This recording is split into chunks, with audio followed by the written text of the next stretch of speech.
gustong magtanong kung kayo na ba? Kasi parang iba yung nararamdaman namin.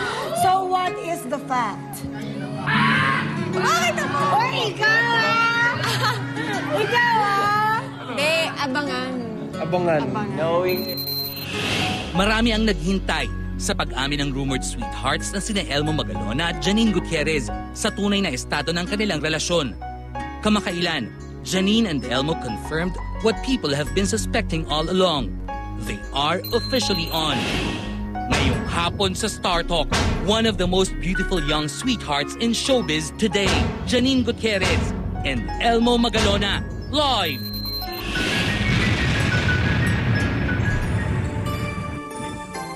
Ayan naman. Welcome to the show, Elmo and Janine. Hi! Hello po. Good afternoon. Good afternoon. Naku, eto na. Relax naman kayo, no? Ano naman? Okay. Ano naman? Sige. So, yung unang question ko for Elmo, paano ba nangyari ang lahat ng to? Balikan natin yung moment na sinabi mo kay Janine na, nung sinabi ni Janine sa'yo na, yes, I can be your girlfriend. Sobrang formal no? Sobrang formal. And what was the question you asked?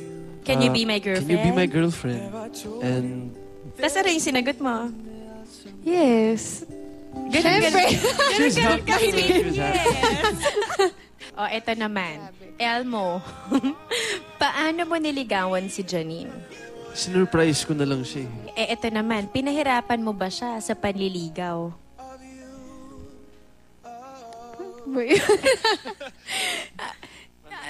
Ano kasi, parang everything just happened unexpectedly. Hindi siya yung parang, it wasn't anything super formal or planado. Parang we just went with what we felt and yung steady lang until eto na nga. Sobrang successful ng Villa Quintana.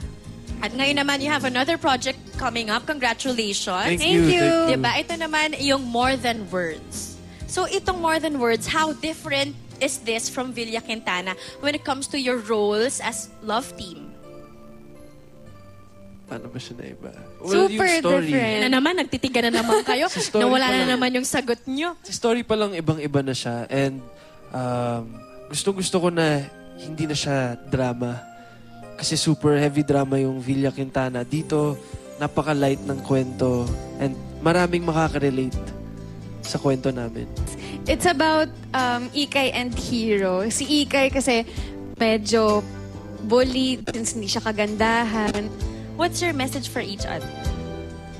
I'm just happy and I'm proud of your work since nag-start tayo.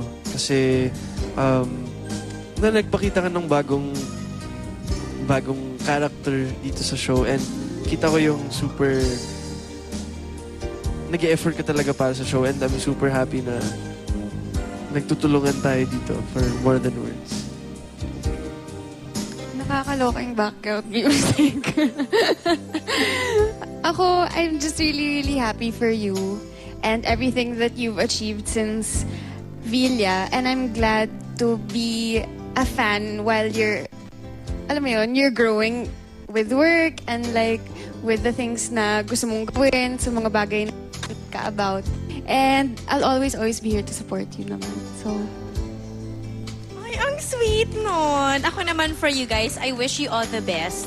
You're very successful with work. So, ang wish ko sa inyo, sana maging successful din kayo sa personal lives ninyo. thank you, Ate Thank Eva. you.